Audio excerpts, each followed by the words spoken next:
All right, we're going to show on the road. Welcome to downtown Grand Forks. It is June 26th at approximately 4 p.m. And this is the time and place for the Grand Forks Growth Fund Committee. Move on to item number 1, roll call. Prairie. Here. Wolf. I don't think he can hear us yet, so just text me. Okay. Bobby. And Kyle?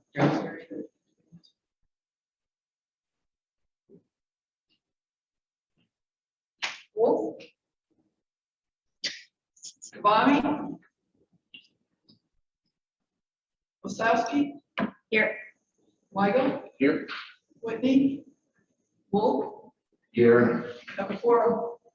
Thank you. We'll move on to item number 2, Northern Tier C flex base loan request.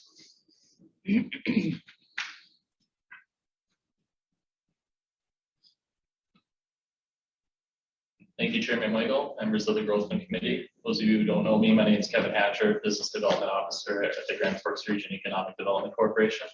Speaking on behalf of the request of $34,549 for Northern Tier C. A little background with Northern Tier C, as you all know, there's seed conditioning business based out of Thompson, North Dakota. They've been fully operational since 2001. Over the years, they've experienced substantial growth, resulting in the need for the continuous expansion, specifically in the 2013 and 2022 time periods. And the Growth Fund has played a substantial role in supporting these expansion opportunities, contributing to a total of approximately $300,000 to help leverage total capital investment of $8.7 million during that time span. This example, along with many other Growth Fund requests in the past, is why we choose to assist these primary sector related companies to spur that economic growth into our Grand Forks region.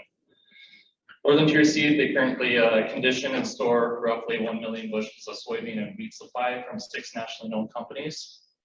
Most recently, one of their wheat supply partners have increased their supply, needing more storage, resulting in Northern Tier C's planning to increase the capacity of their wheat storage bin facility. The company will be increasing their square footage, laying some concrete to help relocate 4 or 5 of their current grain hopper bins.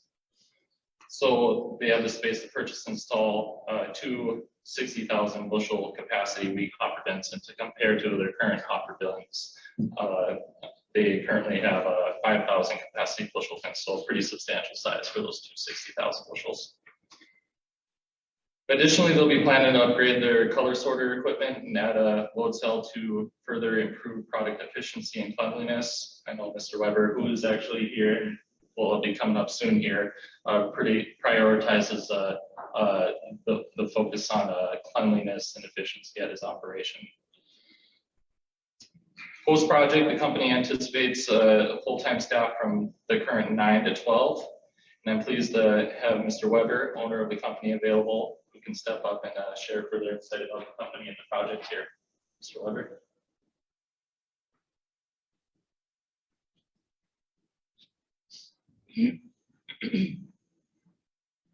Well, thank you. Appreciate it, everything. And first of all, I'd just like to thank the committee for all the support they've given Northern Tier over the years.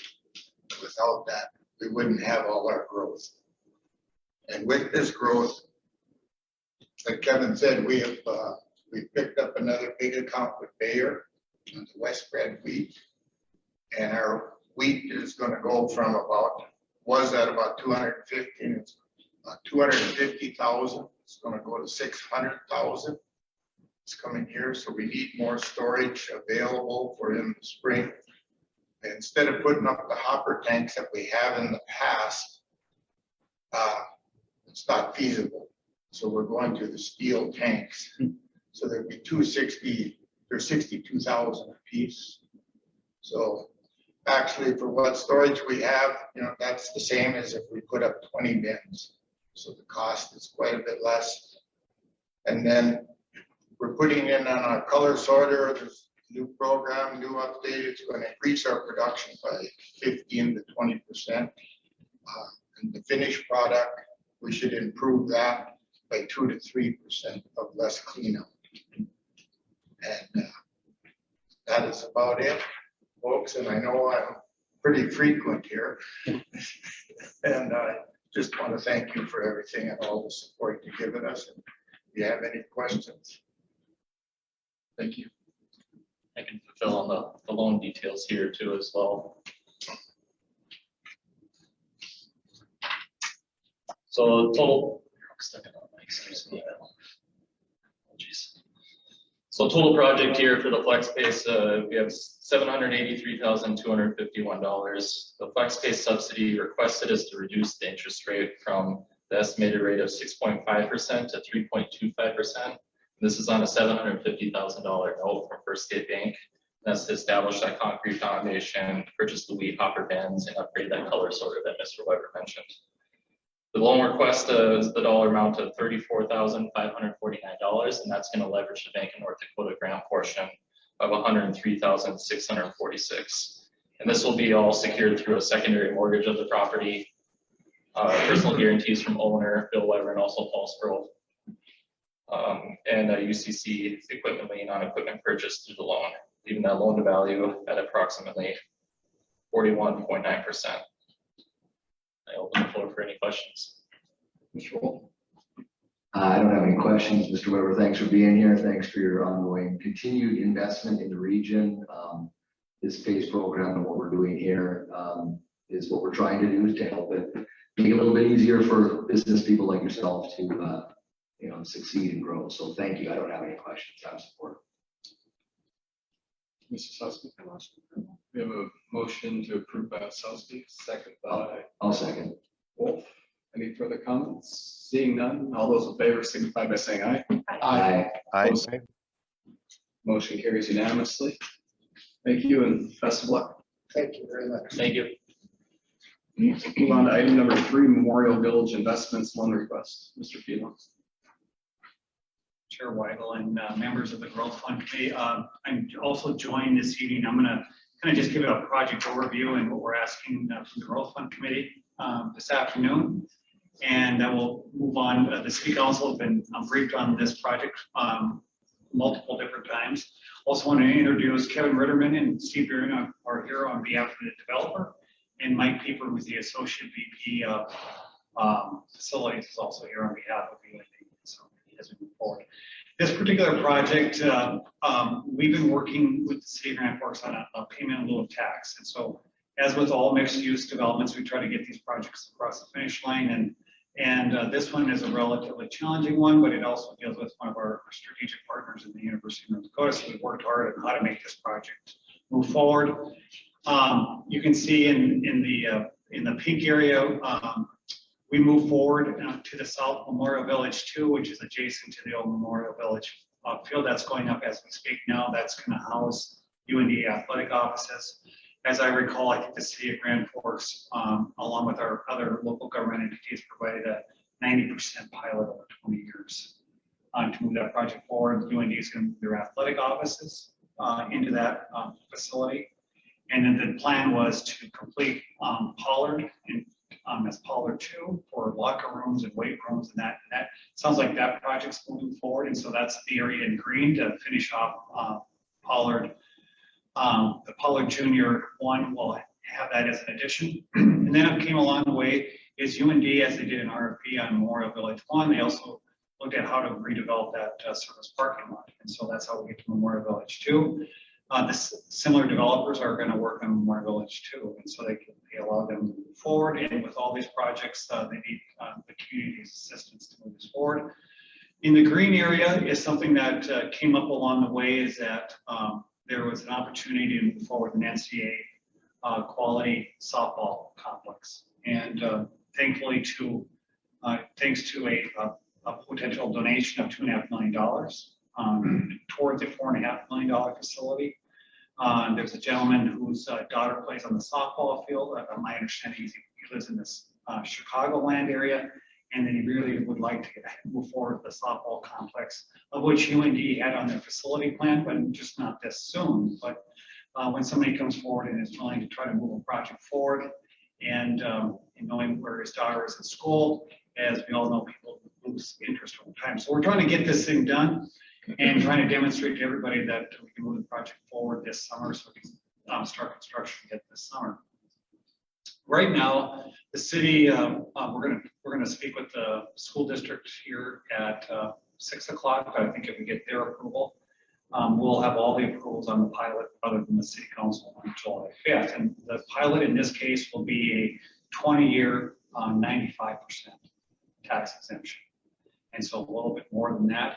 The other thing, when we've had Baker Tilly has done our but-for test, so when we get to why is it 20 years, 95%, we felt, or our analysts felt that the project can move forward at that rate. But the only way it can move forward is with a loan to close the gap. And so at first, when we envisioned the softball complex, we were thinking something like Beacon by Epic. Maybe there's a way we could sell a revenue bond similar to what we're going to sell with Beacon. Beacon is downtown where the old townhouse is. There's going to be 3 buildings. That's going to support about a $7 million revenue bond. And in this case, that's not going to work. Number one, we're not going to be able to drive the value to that point.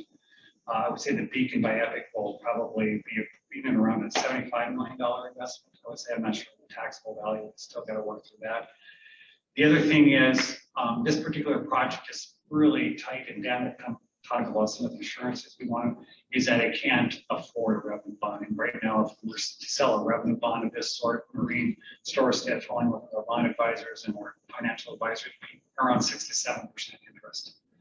And this project can't afford that.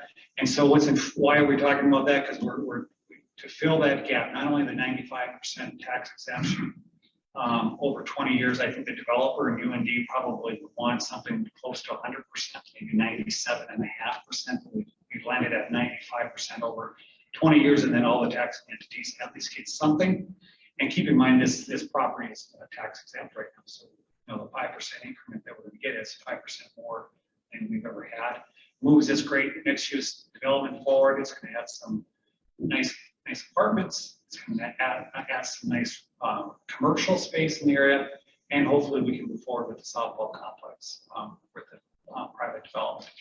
So what we proposed is with the University of North Dakota and with the developer that we try to internally finance this as the last hope to try to get the softball complex. First, we started out in Fund 2163. As you guys know, that's the city's economic development fund.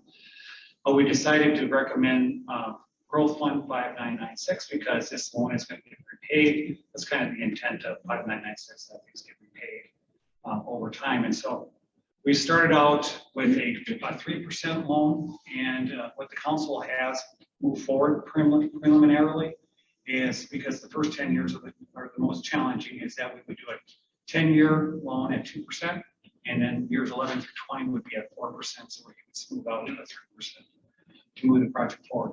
I think the developers in UND would probably have preferred like a 2% loan over that 20 years. But we haven't given it to all those things.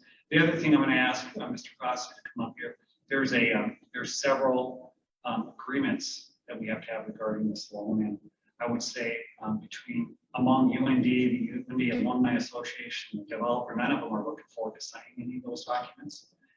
But I think we want to have some assurances on these particular ones in this case, because the project has been spelled out that without really city assistance or community assistance for the payment of taxes, without a subsidized loan, the project won't move forward.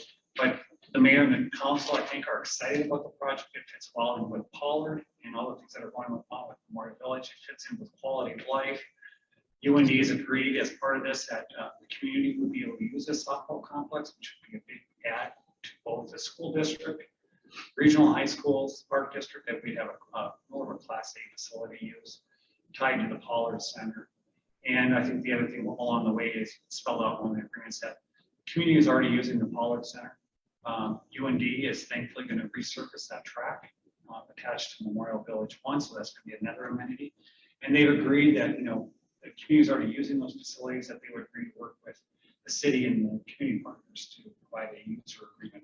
So with all that, we always talk about our great partnership we have with our partners like UND, and this is really trying to demonstrate it beyond that, more of a spiritual way and with real ways of trying to get projects done. So with that, that's what's in front of you right now. If you do approve, it would go to the July 5th Jobs Development Authority. At the same time, the payment of lieu of tax would be at the city council at the same time. We try to move this project forward. So with that, I'd ask Mr. Gossett to come up and talk about the various agreements, and then again, we have UND and developer representatives. Thank you. I want to start out with the pilot agreement first. You're generally not a party to the pilot agreement, but because of the lending transaction, we're going to have the Job Development Authority as a party because it discusses the lending transaction. We've done this before. Block 5 was a similar type of situation where there was some borrowing that was requested. And the Job Development Authority was a participant in that pilot agreement too, because it spelled out the lending transaction that was going to be forthcoming. One thing I want to make sure you understand and be clear is that documents that we've sent to you are working drafts. I've sent them to all the parties, and there are a number of parties: the University of North Dakota, the Alumni Association, the developer in the city, and the Job Development Authority. So if you think about it, there's 5 separate entities that have to weigh in on this. And I'm waiting for comments back from those parties. So please understand that these aren't finalized yet, and I expect that there'll be comments and coming back from various parties. Okay. With that said, if you take a look, and I don't know if you can pull it up, but in the pilot agreement, it's section 3.4.3 sets out the various conditions of the lending transaction that will occur. I'll go through them very quickly. First is the loan doesn't occur until the project is finally completed, certificate of occupancy issued for that building. Second, we have to receive a commitment, title insurance commitment, that shows that we'd be nothing less than a second position. I expect that we'll be in a second position because I'm confident the developers will have primary lending and they'll demand a first position. So we've been second on that. That all the loan documents that we'll talk about here are delivered at the time of closing. There are other conditions as far as planning and rezoning. And then I believe the University of North Dakota is looking to vacate part of North 25th Street and then assume some management and maintenance of that vacated road. That would have to be memorialized as well prior to the loan closing. Todd just mentioned about this use agreement with respect to the facilities, softball diamond and pollard. We have some at least commencing of discussions on that occurring before the loan closing. Also that at the time the loan closing that there isn't any default in the pilot agreement as well. And then there are certain representations that are made that we can assure ourselves that those are accurate at the time of the loan closing.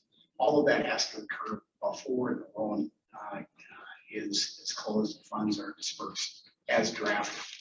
The loan, as noted, there's first document obviously is a promissory note. It's a 20-year note that sets it up for the first 10 years or at 2%. I think that's about $117,000 annual payment. I believe the second 10 years is around $142,000 for the 4% interest rate. Then with respect to the security for the repayment of the note, the way it's proposed is guarantees from the developer ownership. The way it's drafted today is set up for anybody that has a 10% ownership in the development company would be a guarantor, and that we'd have coverage of at least 80% ownership. So, for example, if the ownership is spread across a number of folks and everybody is less than 10%, we'd still have to get an 80% coverage as drafted. Also, there's going to be what's proposed is a leasehold mortgage and security agreement. And the reason that exists is because the building where the pink area is, the land itself, as I understand it, currently is owned by the University of North Dakota, but will be transferred to the Alumni Association. And there'll be a long-term lease between the Alumni Association and the developer in order for them to construct the building. And so if you think about it, the dirt will be separate from the building itself. And so we're taking the security interest in the building and all the personal property, a number of other items of personal property that are described in that security agreement. In addition, what's being proposed is that the Alumni Association also executes a guarantee for the repayment of the loan. That would also then be secured by a mortgage on the land itself, the dirt. That would include both the softball field and where the building is located. That's what's being proposed right now as drafted. So that's the I tried to give it as brief as I can, but that's what's being proposed as far as the lending transaction is concerned. Be happy to answer any questions. Thank you, Mr. Gossett. Any questions for Mr. Gossett? No. Mr. Wolf? Just I'd like to disclose I've got numerous conflicts of interest and request to be recused from this vote here. Is there a motion to recuse Mr. Wolf? So moved. Moved by Crary, second by Osowski. Further comment? Seeing none, all those in favor of recusing Mr. Wolf, signify by saying aye. Aye. Are we supposed to, is this an aye or is this we vote? Oh, I'm sorry. The way the motion is set up is it's a motion to recuse Mr. Wolf. So I think it's an affirmative vote at this point. Okay, aye, thank you. Post same sign, motion carries unanimously. Any further discussion on this project or what the Mr. Gossett had or Mr. Field had? Just a couple more clarifications, maybe not from Mr. Goss, maybe Mr. Phelan or any of the developers or whatever. Just kind of so curious. So is it, well, first of all, 100% support. I think it's fantastic. That parking lot's been there a long time. Redevelopment's great. Yeah, amazing to have UND. I think you have their softball field or softball down on campus. I think it'd be great coming down to university. The university's done an amazing job already beautifying the campus. I think it's the next step. I'm more just curious with some of the details. So, and also great that we moved from non-taxable to put on the tax rolls. That's fantastic for the community. So again, 100% support of that and the pilot is so just since they're kind of together, which is a little more unique. So is the end result is a softball, it's a field owned by the university then. So is the loan to the construction's all together. But then the end result, is that deeded back to the university because that's owned by the university then? Or is it, I'm just trying to get some clarification, or is it, how does that flow? Sure. I'm gonna ask the developer, Mr. Peter. I think I think the intent is it'll be alumni association when it's being built. At some point, the softball complex will get transferred back to UND. Memorial Village too, the mixed use development will be under the alumni association, but I'm not sure when that transfer will occur, but I think they intend to do that. I'll ask Mr. Green. Steve Brain with Brain Associates. So I think Todd did a great job answering your question. Maybe the only thing I would add is that when we originally proposed the project, we were thinking about a pilot TIF hybrid. And so Todd admitted or conveyed to you that using a typical revenue bond in today's bond environment was a challenge. And so I think what Todd did is got creative in terms of the loan that he's proposing. But in terms of the payback of the loan, the primary revenue stream that will be guaranteed for that is essentially our bucket of property taxes that we would have used otherwise. So it looked like a TIF from the way that you evaluate it, it's just not technically a TIF. Okay. And we're always worried. We're worried about setting precedents around here because we work in government. We're going to be around here hopefully for the next 100 years. However, we don't want to have precedents just eliminate us from doing anything. So if someone asks, Mr. Gossett talked about Block 5 or Block B, which is otherwise known as the St. John's Building redevelopment.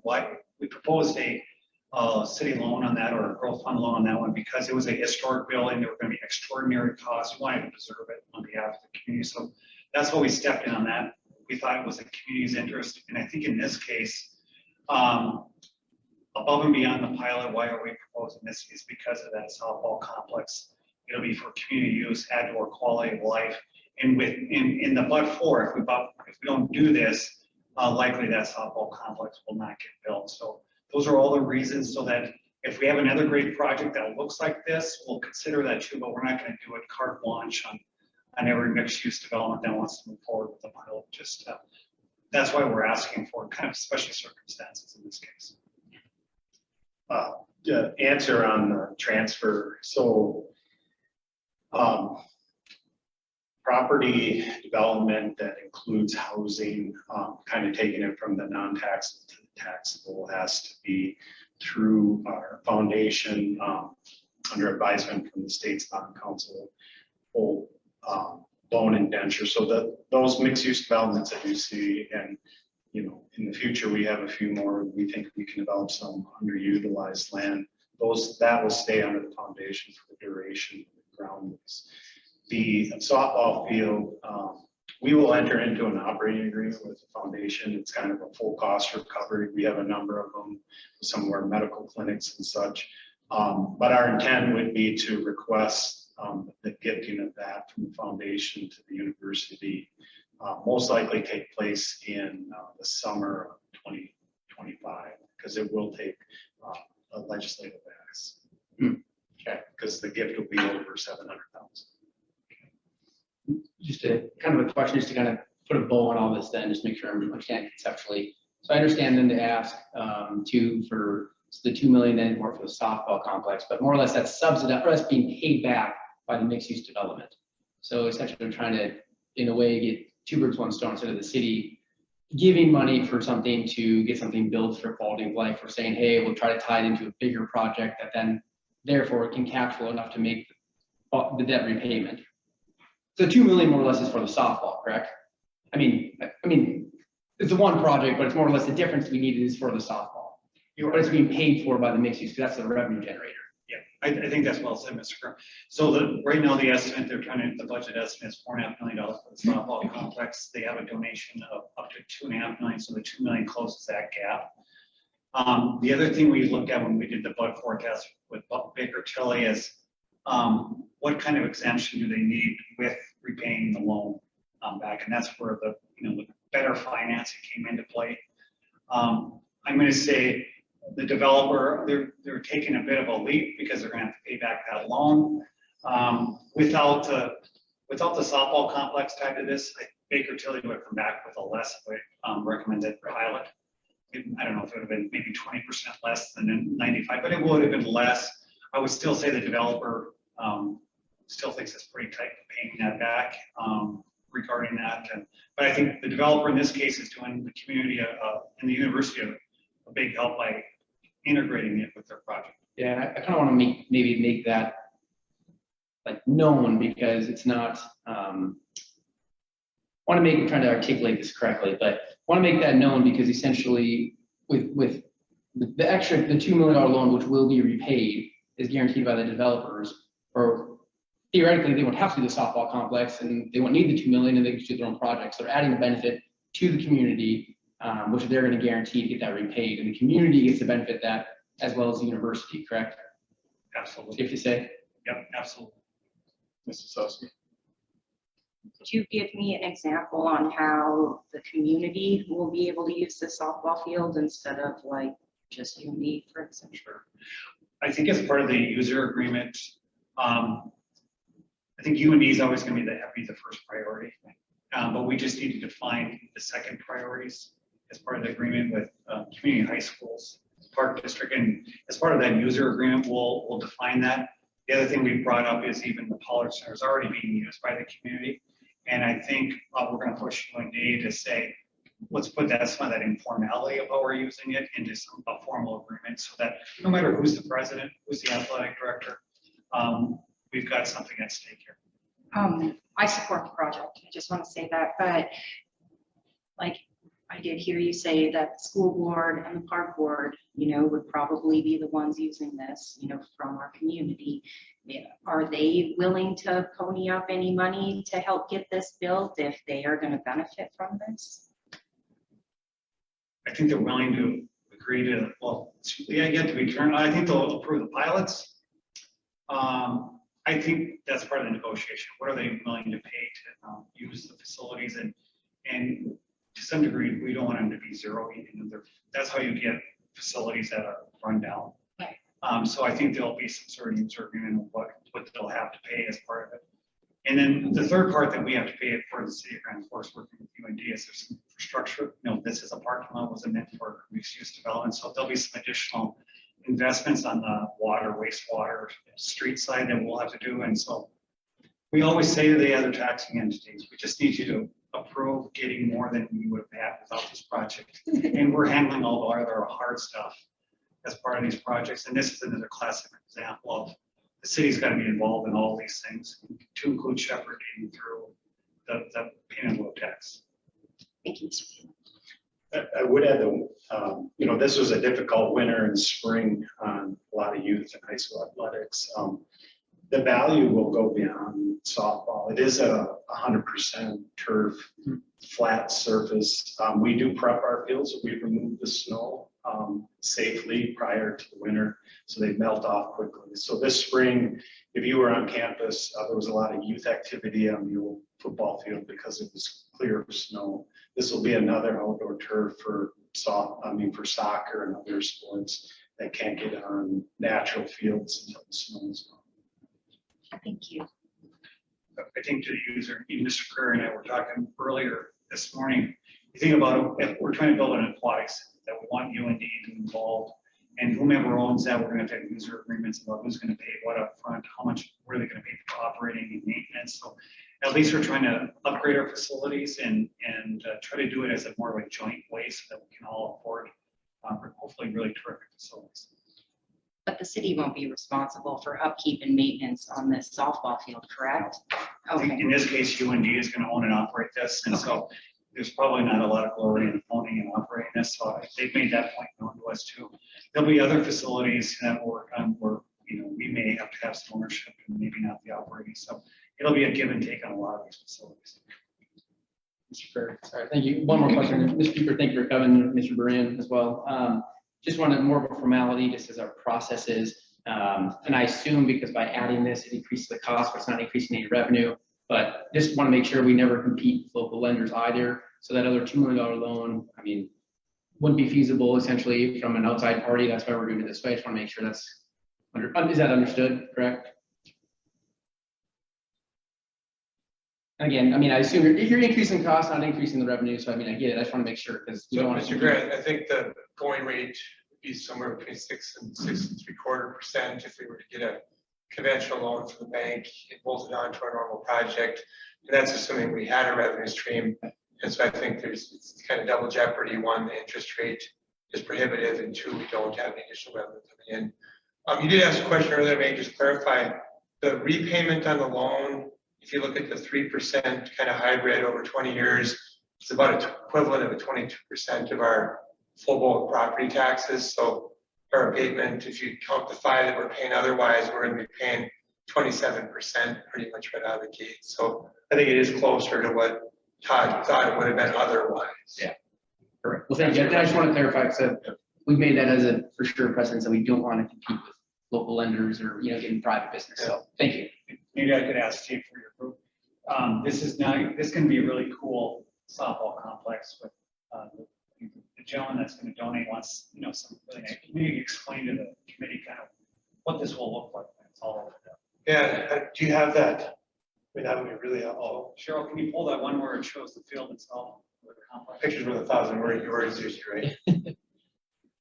So if you remember on Apollo, the orientation is where they're hitting to the northwest, and that's the NCAA accepted approach that we're moving from Apollo to here.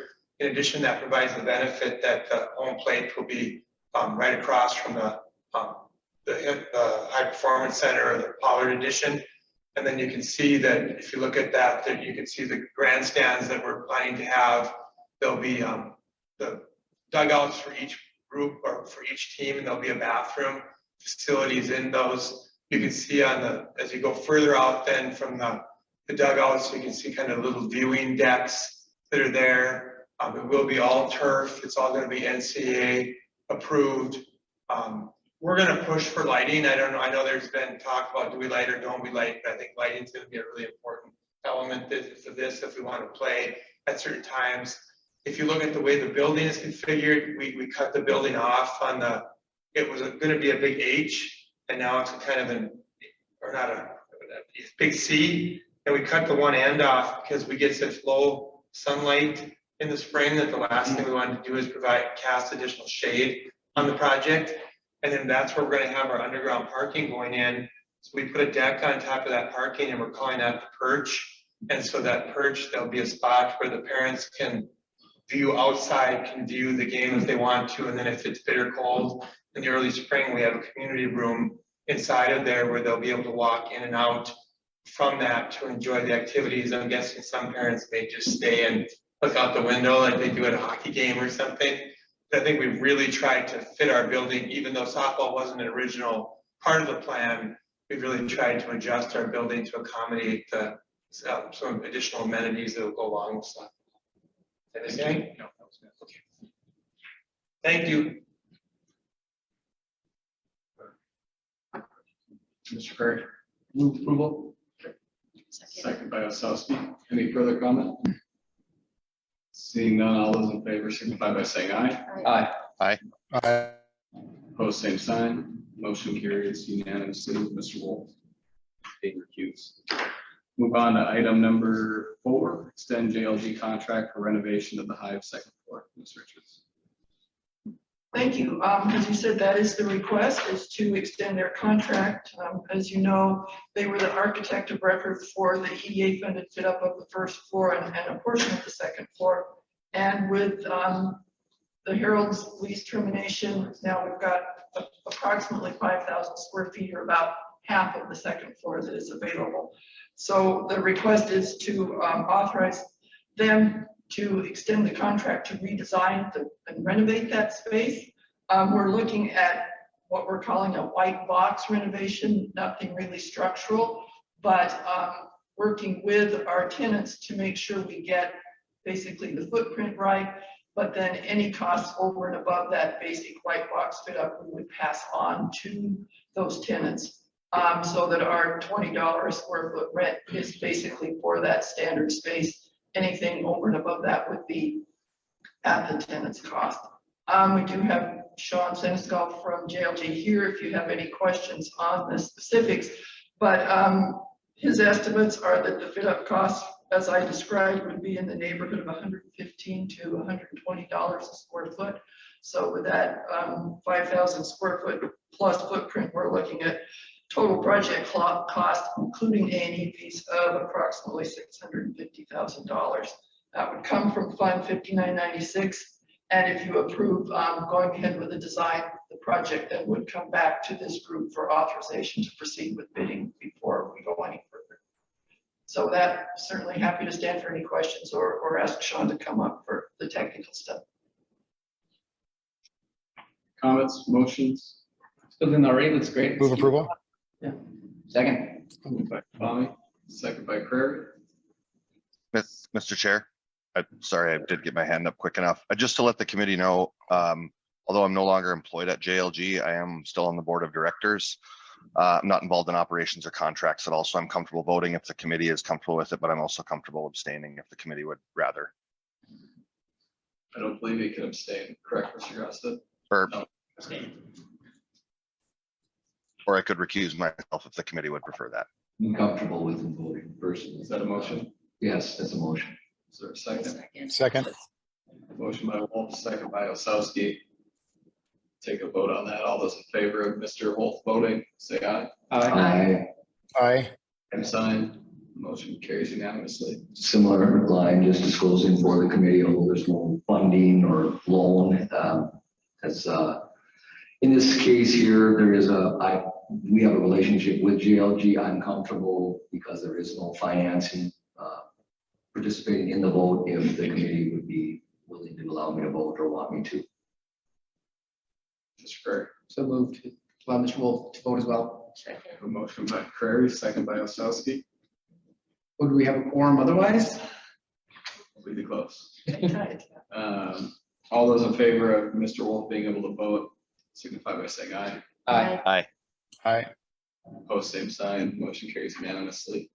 We are back to our original motion of approving this project moving forward. Any further comments? Seeing none, all those in favor signify by saying aye. Aye. Aye. Opposed, same sign. Motion carries unanimously. Thank you. Thank you, Ms. Richards. We will move on to item number 5, updates, information only. 5A strategic planning initiative preliminary findings. Good evening, Chairman Weigel, members of the committee, Sheriff, for the presentation. I'll just walk you through real quick, just kind of where our strategic planning process currently lies, kind of what we've been doing, where we're at, and then just where we're headed. I'll just kind of run through that real quick. Cheryl, if you want to move it ahead one. All right, a lot of words. Real quick, just recap for some of you in terms of why we're doing this. You'll recall back about a year ago, give or take, we hit our self-imposed program caps for our high-risk loan programs, accelerated startup programs. Basically, around the same time, we also sold the corporate centers, which lost some rental income for us. So essentially where we found ourselves was a spot where cash was going out the door quickly and then not coming back quite as quickly. So rather than just tweak what we were doing at the time, just to kind of band-aid it, it seemed like an opportune time, particularly given all the other various, I guess, macro level economic changes. It seemed like an opportune time to kind of dive into what we've been doing, see what we're trying to accomplish, and then kind of modify our program offerings to reflect that. So that's sort of the approach we've taken, is sort of back to square one. What is it that we're trying to do in Grand Forks? What are our priorities? Our phase 2 piece, which we'll get into, that we're moving into next, will be providing some fiscal context on how that all looks from cash flow, cash balance perspective, and then action steps then that would reflect those priorities. So a group of 5 of you folks, and then 3 sort of, I guess we're calling that large kind of committee members have been meeting kind of intermittently over the past several months to address those questions as we have laid out. So what are our priorities? What are we trying to do? What programs support that? And then how do we allocate resources basically to accomplish that? So Cheryl, if you want to talk about that one.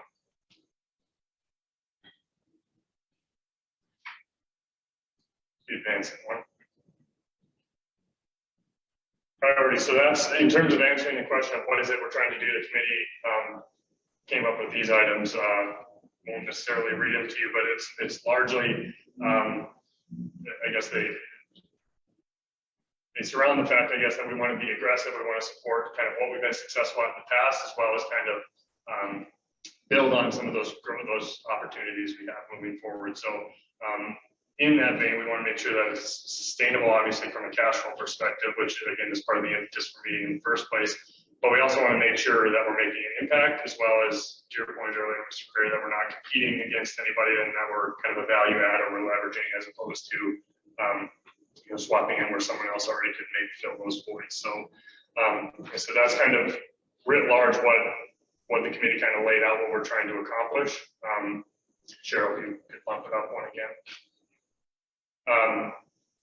We still have to meet with the committee again. It's been a little tough, obviously, with summer schedules and stuff to get everyone together. And as we're nearing the end of this kind of phase 1 piece, we'd like to get as many of the group together as possible.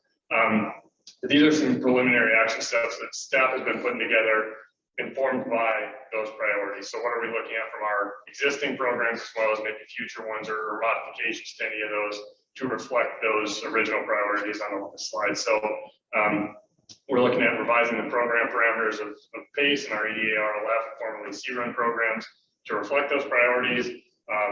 Just continuing, at least in their current form, the accelerated startup programs. We've talked ad nauseum, it seems, at this point, just some of the shortcomings of those programs. So what do alternatives maybe look like?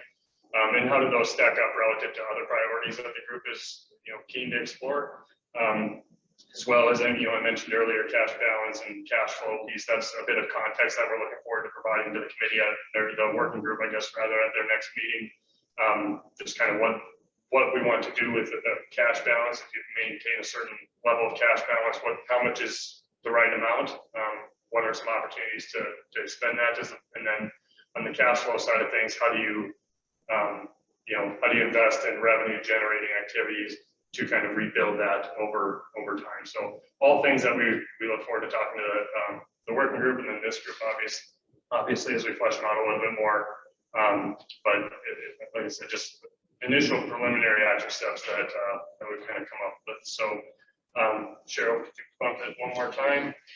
So in terms of what's next, like I said, we've been trying to find a time to get the whole group together as close to that as possible. We're looking forward to running through those cash balance pieces, the cash flow pieces, that bit of fiscal context with the group at the next meeting, as well as looking forward to bringing in the folks at Baker Tilly, who we've kind of had some initial conversations with on exploring alternatives to accelerate. You know, we've talked about maybe we've done a little bit with the accelerated program. We've talked about being involved in this space, this kind of venture capital space. So thought it'd be useful for certainly for staff and then the group as a whole to kind of hear from Baker Tilly folks that dabble in this field certainly more than we do, to hear kind of their perspective as to what role maybe makes sense or not for the growth fund to play in those areas, as well as you know, other larger investment opportunities, quality of life, and many opportunities that's risen to the top. I think in a lot of the discussions of the group is quality of life, workforce development, that type of thing. So it's a lot to cover, but we're looking forward to covering that at our next July meeting. As well as taking some action steps. Staff will start looking at the EDA RLF plan, which is due to be updated anyway, which is great. Looking at pace, flex space terms, all that good stuff. Basically what's next is a lot more conversations with you folks and kind of like get more into the weeds in terms of program by program basis. Moving forward, the hope would be for this exercise, at least phase one of it, to be we'd wrap up with some level of final summary report come August.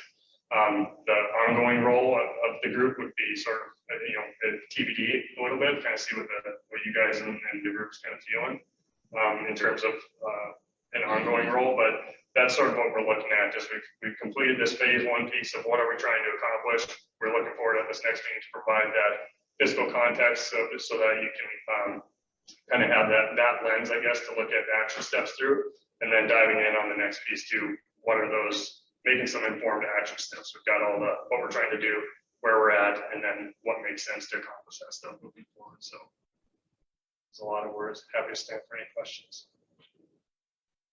Perfect. Move on to item D, pass through loans, Amy's Place, French Taste, Pools, Detailing, Mobile Recon, Integrity Fundraising. Sure. So basically, updates on these ones is Mobile Recon, French Taste. Those are ones that we talked about at the last meeting. We're going to move forward, and we have met with the city attorney's office. As I understand, that process is underway to pursue our options on that front. We'll now, based on the direction of this group at the last meeting, as soon as folks stop communicating with us, we don't really have another option. Unfortunately, that's where we find ourselves with Amy's Place. So we'll, no need for a motion, but we'll begin that process as well. On that one, Pools, Detailing, and Integrity Fundraisers, we are still in contact with, trying to work through options for restructures and stuff, and planning to send both of them to SBDC for sort of that consultation piece to come up with something hopefully workable. So that's all I have on those ones. Nothing else in the agenda. Is there a motion to adjourn? Moved by Osowski, second by Kavami. All those in favor signify by saying aye. Aye. Aye. Aye. Motion carries unanimously. We are adjourned.